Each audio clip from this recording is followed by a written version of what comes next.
Let's pay a visit to Mark's True Crime Corner. This is not a good neighborhood. I'm scared. Now, here's your host, Mark Thompson. We watched a film called The Founder. I don't know if you've seen it. It's about Ray. With Michael Keaton? With Michael Keaton. About Ray Kroc. Yeah, about Ray Kroc, exactly, and the founding of McDonald's. And it was made in 2014. So when Mark suggested to watch it, it was cool. But I had seen it, and it was a nice sort of revisiting of the story, which is really a crazy story. Almost reminded me a little bit of Tesla in some sort of ways, because Ray Kroc was not the founder of McDonald's, but in fact, I think the success and the growth of McDonald's certainly is attributed to Ray Kroc. But I was researching for this week's true crime story, and I stumbled upon the McDonald's Monopoly scam. And I don't know if either of you remember this, but it was featured in a documentary that, get this documentary came out like February 3rd of 2020. So wow, that's the before times. Yeah, it's like right as the pandemic is coming up. And I remember watching it. Certainly you had a captive audience, but I think even at that point, people were still trying to understand like what the pandemic meant. So maybe some people have seen this and some have not, but I am going to cover the story of the McDonald's Monopoly scam. And affectionately, I keep calling it McMillions because it's a clever name and sort of it's been branded like that, kind of in the channels that I was listening to and watching. But certainly it stands on its own. This was a six-part documentary that was done that was featured on HBO. So if you go to the next slide, and I don't know if either of you remember this at all or were at McDonald's. It started in 1987. So. I remember the Monopoly thing. Yeah. Where, you could get free items. Sometimes you would win a free item, and then you would try to collect the pieces, like the boardwalk and the whatever. And if you got the 3 pieces, which was nearly impossible, then you would win some type of monetary prize, right? Yeah, exactly. Mm-hmm. This is so funny because I found this image, and like Countrywide, I think, was part of the huge, financial implosion in 2008 or whatever. And, like Compacts, all these like older brands associated with this thing. But yeah, you're right. That's exactly what it was. If you go up, sorry, Tony, really quick, up to Simon Marketing. So yes, Simon Marketing was a partner of McDonald's that did all of their marketing and came up with a lot of really interesting ideas. And Monopoly, when they ran Monopoly, McDonald's revenue went up 40%. Wow. Crazy, right? Whoa. 40%. That's substantial. Well, I guess you've got to go back and collect your pieces. So you got to keep going back and back and back. It makes sense, right? Exactly. And it's also about like the human mind and behavior around collecting, which you spoke to, right? So it's not even just a chance to win, but it's this idea of like, I'm going to get all of the whatever pieces, and then that's going to get me some large prize, but it's in the pursuit of that. And so, but Simon Marketing came up with the Happy Meal in 1979. And that was really the first big thing that they did for McDonald's. And that fundamentally changed not only the business, but the perspective of we need to be marketing to the kids, even more so arguably than the adults, because the kids have some purchase power and influence over the parents. So are we saying Simon Marketing is responsible for the poor health of children and childhood obesity in America? Nice job, people. Good job. Oh, but Kim, what about those cool toys? Oh, there is that. Yeah. Yeah. There's a dotted line there. But yeah, so Simon Marketing comes up with this idea around Monopoly, and they pitch it to McDonald's. McDonald's green lights it. And in 1987, the program starts. And so as you talked about, the program was on each of the beverages and fries and burgers that people, whatever else that people were buying, there were these little cards. I think if you go down, it shows like somebody pulling off one of these little tabs. And then the tab would be some sort of Monopoly piece. Now, it did offer several $1 million prizes, $25,000 prizes. These were all high value tabs that you would win. And there were various ways that you could win, like maybe you needed one piece plus the $1 million winner. But there were certainly a lot of different options. Most people were winning like free small fries. We can be honest about that. But this was this game, and they ran it on and off. So they would run it for a little while and then they would stop it. But it was so hard not to run it all the time because it was performing so well for them. So if you go to the next, if everybody's watching, so the people involved in this scam on the side of the government started out with the Jacksonville FBI team. And if you're watching this, the former squad supervisor is Chris Graham. And so he ran the team.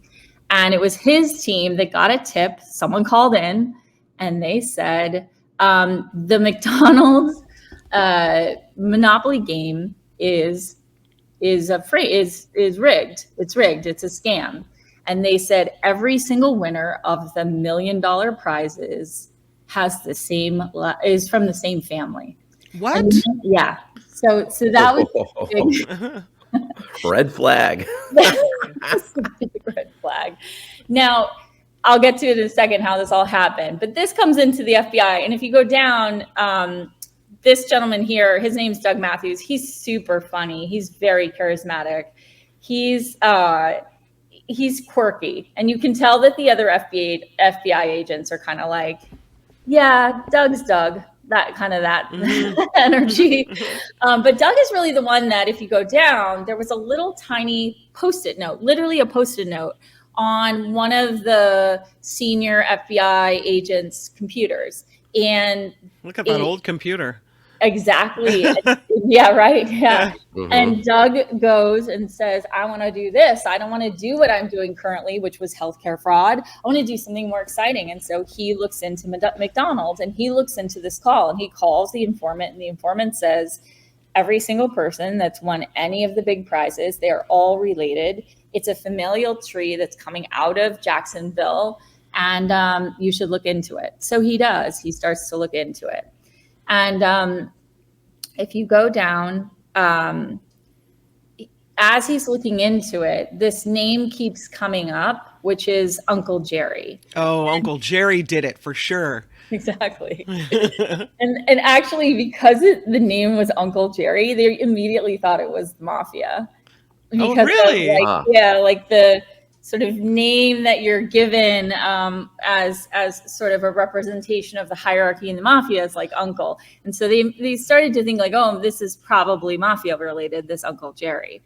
But if you go down, they get enough evidence from looking into the familial trees and seeing who's won that they go to the assistant U.S. attorney, Mark Devereaux, and he opens a case with them. Now, the case who are we looking at here?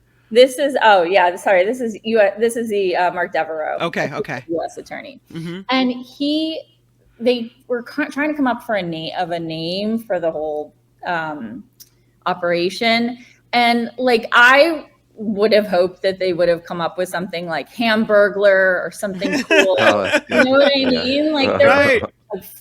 like hot fries or something. For some unrelated reason, weird non sequitur, they ended up calling the operation Final Answer, because Who Wants to Be a Millionaire? You can see there on the top if you're watching. Who Wants to Be a Millionaire was like a super popular show when this investigation started. Now, the entire scam started in 87, but the FBI got involved in 2001. Now, to give you some context as to how and why they brought in Mark Devereaux, if you go back up, Tony, really quick. That's quite a lot of years for something statistically impossible to be happening with all these same family people winning. It took them a long time to catch on. Yeah. So if you go down, So the odds for winning the McDonald's Monopoly for one person to win $1 million was 1 in 250 million. For two relatives with both winning was 1, and then 1 in 15 zeros behind it. I don't even know how to I don't even know how to say that number. And then three relatives all winning was 1 in 3 with 23 zeros behind it. So it was like very clear. Winning the lottery, getting struck by lightning, and bitten by a shark in the same day. Man. It's like Mark winning at poker. But burn. But no, I mean, it was very obvious to them that this was no longer a coincidence. So they start the investigation. Now it's 2001. From what they know, every single person that's won has won through this chain of people, and it all starts with Uncle Jerry. And so what happens is, if you go down, thank you, this is Uncle Jerry. Now, Jerry was head of security for Simon Marketing. And so what Jerry would do is he would take the pieces that were of high value, and it was like the nuclear bomb codes that are like attached to the Secret Service's wrists through like some sort of attaché or briefcase. Like, the nuclear football. Yeah, he would take the high value tabs on this briefcase that was connected to his wrist, and he would fly to the manufacturers of all the paper goods, and then they would put on these winning tabs. But what happened is Uncle Jerry here, he got sent some of these seals that would seal the envelopes with the high value tabs. So he would go away from the people that were with him to protect these high value, where they were flying these to the paper manufacturers, and he would switch out the high value tabs for the regular tabs, and then he would take the high value tabs and then he would distribute them to people in his network. So you can see here a visualization. Uncle Jerry. Yeah, I mean, they were like in like snack sacks, like Ziploc bags that weren't even closed. Man, this whole scam is dirtier than the ball pit at a McDonald's play place. Yes, it is. And that thing is rife with germs. It is rife with germs. And it starts out, the first person that Jerry goes to in 1987 with this is his stepbrother. His name's Marvin Braun. He gives him a $25,000 tab and they test it. And so Marvin goes, he claims it. And then the agreement that Jerry had with every single winner, Uncle Jerry, was that they give him half. So then Marvin gives him half. So this continues on. So this is the scam. It continues on for years. Actually, the mafia does get involved. This is, if you could imagine, Jerry Colombo does actually sound like a mafia name. He was, in fact, part of the Colombo family out of New York. He gets involved. He wins a Dodge Viper. Uncle Jerry gives him a Dodge Viper tab. And he ends up in a McDonald's commercial in 1995. His wife, Robin, ends up helping select a lot of the people who won. Now, a lot of the people who won were people who were down on their luck, people who needed the money. They were in debt for whatever reason. They were working, blue collar jobs. And so a lot of the money went not only to family members, but people within their network that definitely, could have used that cash. Probably not stolen, but could have used that cash. So you'll see a couple examples of that. But it is in 2001 when they get that call in, that tip, that they start to do the investigation. And the investigation begins with Michael Hoover. Now, I will quickly talk about a rumor, which is that it is rumored that Jerry Colombo's mom, whose name was Ma Colombo, is the informant and is the one that called the FBI. Oh, Ma. Okay. Man, why'd she sell her son down the river? Interesting. Ma just ratted out her whole family. Okay. Mm-hmm. Right. I mean, really, it's so surprising for a mafia family to be sort of going against one another. Mm-hmm. But Spencer in the chat said that the woman who you were showing previously looks like a psychic. Can we go back to that? Oh, yes. Yeah. All she's missing is the crystal ball. She does. She does. You know what's so funny too is, like, I was listening to a podcast with the creators of the docuseries, and like her biggest complaint was there was too much red. I was like, Yeah, there's a lot of red. Oh, wow. There's a lot more, I think, to take issue with in Yeah. this interview. But she does look like a psychic. She's funny. She has a really interesting story, obviously, having been married to someone in the mob for many years. So I'll briefly talk just through like the FBI goes. What they start to do is interview the winners in 2001, and so they start to talk to everybody, and they're telling them that they're going to do like this big celebratory coming together of all the winners since 1987 to 2001 in Las Vegas. And they do these interviews with all the winners about how they won and what they did with the money. And in doing that, they're tapping all of their phones. And so they have enough information that's coming from the tapped phones to then make arrests in August of 2001. It's interesting because what they did too is like they interviewed everybody and then they had McDonald's stop the payment, and a flurry of calls went into Uncle Jerry. And that was really like enough information for them to prosecute everybody, which begs the question of like why Uncle Jerry didn't use lots of burner phones. He had everyone calling one number. I don't know. It's weird. But that incriminated him. His trial started, Uncle Jerry's trial started on September 10th of 2001. So that's why not a lot of people heard about what happened. Yeah. But he, in fact, pled guilty. He spent 3 years in jail, and he had to pay back $12.5 million. Other people were found guilty for obviously participating in it. I think most of them had house arrest and had to pay like restitution. So this was actually optioned to be a film by 20th Century Fox. It had attached Ben Affleck to direct, and Matt Damon, who I think was going to play the original investigator, Agent Matthews, Doug Matthews. But that was 2018. So who knows? Maybe there's a McDonald's film in our future, a second one. Oh, this fraud. So interesting. But you say it's a documentary? Well, so the available content is a 6-part documentary, which is was on HBO. It's now on Max. That's totally available. That was released in 2020. What has been optioned, and that's called McMillions. What has been optioned is a feature film starring Matt Damon and directed by Ben Affleck. But that has not been made. Yeah. So yeah, that should be made. Yeah, it should be made. It's a really interesting story. I'm fascinated they got away with this for so long. I know, so long, 12 years. It's crazy. That's crazy. Yeah. I mean, if they had there's so many what ifs. Like if they had just stopped. Also, when I mentioned Jerry's phone, like originally when they started the investigation, every single winner was calling one number over 12 years. I mean, it just really, and like, why go only to family members? Here I'm trying to help him make the crime better.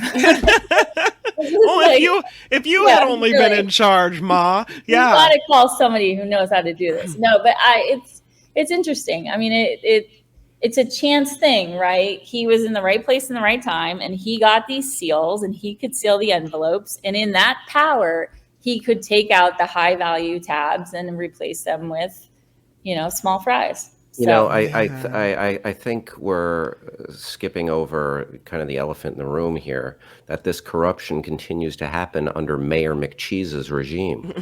Yeah, it's definitely true. Look at that. It's true. Oh, God. I know, it's crazy. It's crazy. It really is. Kim and Courtney, please weigh in on this if you have any information. Was there any talk of Mayor McCheese being one of Trump's VP picks? I don't think so, but I think we might do better to have a Mayor McCheese in place. Oh, hell yeah! I mean, Trump loves his hamburgers. Yeah. Courtney, what an interesting story to bring. And you know what? It might be because, as you say, this is back in 2001, and our thoughts were elsewhere. But I didn't know half of this. So really? I knew there was something hinky. And when you said last night, I thought, "Oh, what's that?" And I was gonna look it up, and then I thought, "I'm not. I'm gonna be surprised by this. I'm shocked." There's Mayor McCheese. There he is. Oh, Courtney, thank you for the good story. I love it. Of course. Courtney, Thank you this for having was me. this was great, and I think you really had a great divining rod. I think this is a story that we didn't unpack, and it came out at that time when we're consumed with the pandemic. So I loved hearing you break this down. It's such a fascinating tale. Do they still do the McDonald's monopoly, or did they just kind of squash that? You read my mind. My next comment as I was leaving was going to be, this is why we can't have nice things.